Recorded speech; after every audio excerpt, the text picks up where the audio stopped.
meu tema desta semana é sobre a religião, porque a religião ela desempenha um papel importantíssimo na nossa sociedade. Eu me lembro quando eu estava no terceiro ano de escola, eu estudava na cidade americana no Brasil, e uma professora disse que nós precisamos buscar uma religião. No tempo eu não frequentava nenhuma religião, nem católico, nem nada, minha família não ia a lugar nenhum. E por anos essa frase se tornou muito ouvida na minha infância, na minha adolescência, sobre a necessidade de eu ter uma religião, sobre a necessidade que o homem precisa de uma religião. E será que nós precisamos de uma religião mesmo? É a minha pergunta para você. Será que nós precisamos de uma religião? Uma frase de um homem que me impactou poderosamente, não sei quem foi que escreveu, mas a frase era o seguinte: Jesus não é uma crença, ele é uma presença. Jesus ele não veio para estabelecer um novo credo religioso. Nós acreditamos que Jesus veio para estabelecer o cristianismo, o pentecostalismo, o protestantismo, o catolicismo. Não. Jesus não veio para estabelecer uma religião nova no mundo. Ele carrega consigo nas suas mensagens, dizendo em João 14, verso 6, um texto conhecidíssimo de todos, que Jesus é o caminho, a verdade e a vida, e ninguém vem ao Pai a não ser por ele.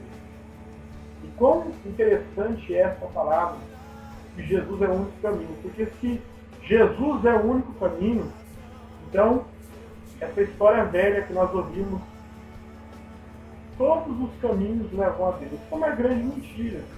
Nunca todos os caminhos nos levam a Deus. Por exemplo, se você vive em São Paulo e você pretende ir para Brasília, você tem um caminho para você seguir. Se eu moro em Boston e pretendo ir para Nova York, eu tenho uma certa pista que eu tenho que caminhar para chegar no meu destino em Nova York. Eu não posso sair igual um louco e pegar qualquer pista, porque nem todas as pistas me levarão a Nova York. Como nem todas as estradas que eu ando, nem todas as caronas espirituais que eu pego me levam a Deus. Não, isso não acontece. E uma das histórias mais tremendas da Bíblia é aquela história de Lucas capítulo 7, onde um fariseu chama Jesus para comer com ele. E quando Jesus vai, entra uma pecadora e ela derrama um unguento, um vidro de perfume nos pés de Jesus, chora e limpa as suas lágrimas com os seus cabelos e beija os pés de Jesus. E ela entrega uma oferta poderosa diante de Deus e os fariseus começam a ficar abismados. Como que Jesus pode aceitar, como que um profeta de Deus aceita uma coisa dessa? Porque essa mulher é pecadora. Afinal, todos nós somos pecadores.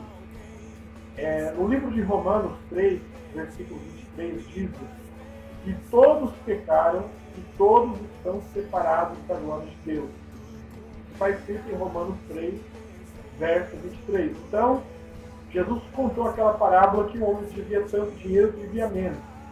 E o credor perdoou os dois. E ele falou assim: qual dos homens que não Pedro vai amar mais? E ele disse: obviamente aquele que perdoou mais. Então só entende o que é perdão aquela pessoa que entrou na profundeza do pecado. Porque Jesus ele fala assim que quem muito se perdoou, muito se ama. Quem muito se perdoou, muito se ama.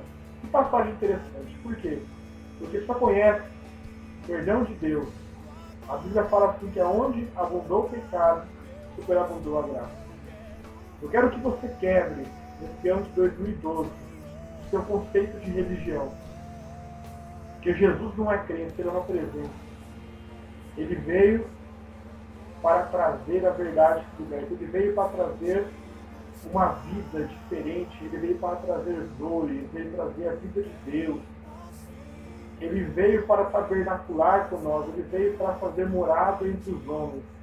Essa foi a principal missão de Jesus. Ele não estava aqui apenas para estabelecer uma nova religião. Ele estava aqui para estabelecer o caminho, os parâmetros, o diagrama daquilo que o Pai estabeleceu desde o princípio. Aquilo que nenhum homem foi revelado, ele veio para trazer. Ele veio para trazer a presença de Deus. E uma das perguntas que os ateus mais fazem para mim, e você ouve também, se Deus existe, me mostra Ele. Ó, meu querido, a primeira coisa que você tem que entender é que Deus ele é Espírito. E só entende a Deus quem ora e adora em Espírito e verdade. Nós podemos expressar mil coisas que provam a essência de Deus, a criação, a Bíblia, enfim, muitas coisas dão testemunho de Deus.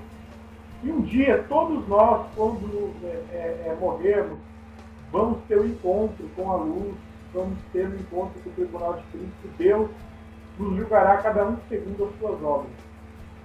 Mas Paulo fala a Timóteo, Timóteo, só há um mediador entre Deus e os homens. E muitos de nós pensamos que santos, pensamos que igrejas evangélicas, pensamos que pastores, muita pessoa vive de carona de fé em fé. Fé de Abraão, fé de Gideão, fé de não sei quem, fé de Sansão. Meu querido, é chegada a hora em que chegou Jesus, o autor e consumador da fé. Na hora que Jesus, o autor e consumador da fé, chega, a história se encerra. Porque aí nós precisamos ter fé nele para podermos alcançar a nossa salvação. Tem que crer nele.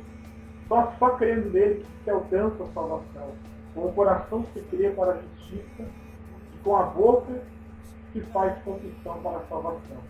Mas essa história da mulher de Lucas 7 que unge a cabeça de Jesus, ela é um grande tapa na cara da nossa religião. Porque nós pensamos assim. Nós nascemos para que somente aqueles que frequentam uma determinada religião, aqueles que congregam 3, 5 vezes por semana, que vão chegar a algum lugar. E eu digo a verdade, meu querido, existe muita gente que vão no templo todo dia, toda tarde, e nunca aprende, nunca chega ao conhecimento. E eu conheço pessoas que vai uma vez na vida ou na morte, vai um domingo no mês ou um domingo na semana, e essa pessoa pega aquela palavra e botar em prática. Então, a parte da Bíblia que funciona para você, funciona para mim, é a parte que você coloca em prática. Guarda isso com você. Parte da Bíblia que funciona é a parte que nós praticamos. Tiago fala assim que nós temos uma religião verdadeira. Nós devemos ajudar o nosso próximo, nós devemos amar o nosso próximo, ajudar os viúvos. Porque Jesus fala assim que tem 2 mandamentos, que é amar a Deus acima de todas as coisas e amar o nosso próximo como a si mesmo.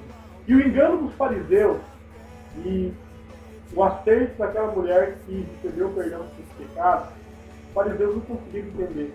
Porque a religião, ela carrega consigo o mal. Ela pensa que está nos aproximando de Deus, mas na verdade a religião está nos pegando. Ela está nos tornando muito mais longe ainda de Deus. Meu querido, que você guarde a palavra de Deus essa semana para você. Que você vença o espírito de religiosidade em 2012. E que você viva a vida de Jesus, uma vida abundante, uma vida em um reino de poder. Porque o reino de Deus não consiste em palavras, em persuasão de sabedoria de palavra humana, mas em demonstração de espírito de poder. Que você demonstre a sua fé no ano de 2012. Que você demonstre se você tem religião ou não. Ou, na nossa linguagem, se você tem o verbo que se fez carne vivendo dentro do seu coração. Se você é o templo do Espírito Santo. Que você manifeste com as suas obras. Que você manifeste em espírito e verdade. Que você pare de ficar de carona de fé e outra. Comece a exercer a sua fé. Porque o escritor aos Hebreus fala assim que o justo viverá da sua fé. E que você possa viver a sua fé. Porque Jesus, ele não é crente. Ele é uma presença. No princípio era o Verbo era Deus. Ele estava no princípio com Deus. Todas as coisas foram feitas por ele. E sem ele nada do que foi feito.